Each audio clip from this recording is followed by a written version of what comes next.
Welcome to my kitchen. ഇന്ന് നമ്മൾ നല്ല സോഫ്റ്റ് ഉണ്ണിയപ്പത്തിന്റെ റെസിപ്പിയാണ് കാണാൻ പോകുന്നത്. ഉണ്ണിയപ്പം റെഡിയാക്കി എടുക്കുന്നതിന് ആദ്യം നമുക്ക് പച്ചരി വെള്ളത്തിലിട്ട് വെക്കേണ്ടതായിട്ടുണ്ട്. മിനിമം 3 മണിക്കൂറെങ്കിലും പച്ചരി വെള്ളത്തിലിട്ട് റെസ്റ്റ് ചെയ്യേണ്ടതായിട്ടുണ്ട്. ഈ ഒരു പ്രോസസ്സിന് വേണ്ടി മാത്രമാണ് നമ്മളൊന്ന് വെയിറ്റ് ചെയ്യേണ്ടതായിട്ടുള്ളൂ. ബാക്കി എല്ലാ പ്രോസസ്സും പെട്ടെന്ന് തന്നെ ചെയ്ത് നമുക്ക് ഉണ്ണിയപ്പം റെഡിയാക്കി എടുക്കാവുന്നതാണ്. നമ്മുടെ വീട്ടിൽ എന്തെങ്കിലും ഫംഗ്ഷൻ ഒക്കെ ഉള്ളപ്പോൾ തലേ ദിവസം ഈ ബാറ്റർ റെഡിയാക്കി ഫ്രിഡ്ജിൽ വെച്ചിരുന്ന പിറ്റേന്ന് ഗസ്റ്റ് ഒക്കെ വരുമ്പോൾ പെട്ടെന്ന് തന്നെ ഇതെടുത്ത് നമുക്ക് ഉണ്ണിയപ്പം ഉണ്ടാക്കി ചൂടോടുകൂടി അവർക്ക് കൊടുക്കാവുന്നതാണ്. ഇനി നമുക്ക് ഇതെങ്ങനെയാണ് റെഡിയാക്കുന്നതെന്ന് നോക്കാം. 350 ഗ്രാം ശർക്കര 1/2 കപ്പ് വെള്ളത്തിൽ ഉരുക്കി അരിച്ചെടുത്തതാണ്. ഇനി ഇതിൽ ശർക്കര ഉരുക്കിയത് ചേർത്ത് അരച്ചെടുക്കുക. വളരെ ചെറിയ തരികളോട് കൂടി അരച്ചെടുക്കേണ്ടതാണ് കേട്ടോ.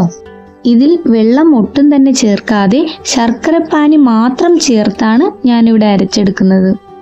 ഇനി ഇതിലേക്ക് ഉണ്ണിയപ്പം സോഫ്റ്റ് ആകാനായിട്ട് പഴം ചേർക്കേണ്ടതുണ്ട്. പാളയംതോടൻ പഴമോ റോബസ്റ്റ പഴമോ നമുക്ക് ചേർക്കാവുന്നതാണ്. ഞാനിവിടെ റോബസ്റ്റ പഴം 2 എണ്ണം ചേർക്കുന്നുണ്ട്.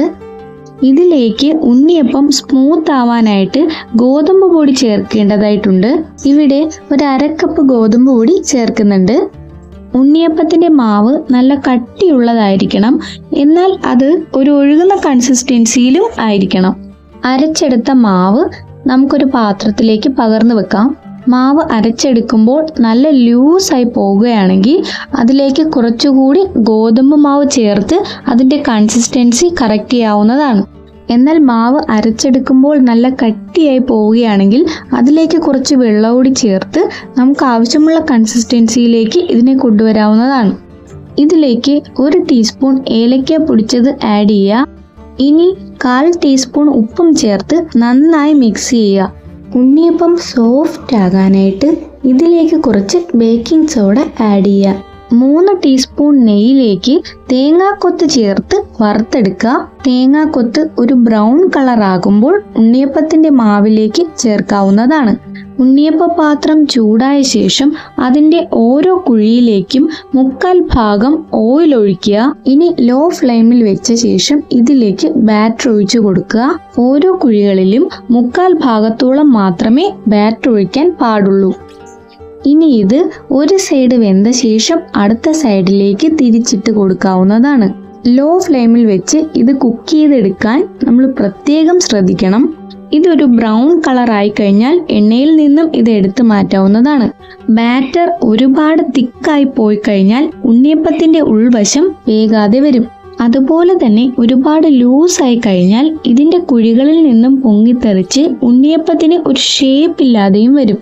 അതുകൊണ്ടാണ് ഇതിന്റെ ബാറ്ററിന് ഒരു മീഡിയം കൺസിസ്റ്റൻസി ഉണ്ടായിരിക്കണം എന്ന് പറയുന്നത്. അതിനാൽ ആദ്യം 1-2 എണ്ണം ഉണ്ടാക്കി നോക്കി ഇതിന്റെ കൺസിസ്റ്റൻസി നമ്മൾ അഡ്ജസ്റ്റ് ചെയ്യണം. ഇപ്പൊ നമ്മുടെ ഉണ്ണിയപ്പം ഇവിടെ റെഡി ആയിട്ടുണ്ട്.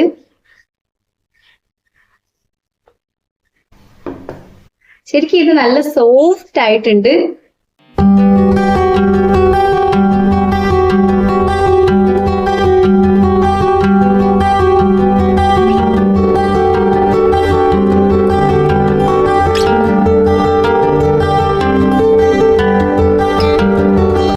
പിന്നെ ഒരു കാര്യം എന്താണെന്ന് വെച്ചാൽ ഉണ്ണിയപ്പം റെഡിയാക്കുമ്പോൾ മധുരം കുറവാണെങ്കിൽ, അതായത് ശർക്കര ചേർത്ത് പോയത് കുറഞ്ഞു പോയിട്ടുണ്ടെങ്കിൽ നമുക്ക് ആ സമയത്ത് ബാറ്ററിൽ കുറച്ച് പഞ്ചസാര കൂടി ആഡ് ചെയ്ത് നമ്മുടെ ആവശ്യത്തിനനുസരിച്ച് മധുരം കറക്റ്റ് ചെയ്യാവുന്നതാണ് കേട്ടോ.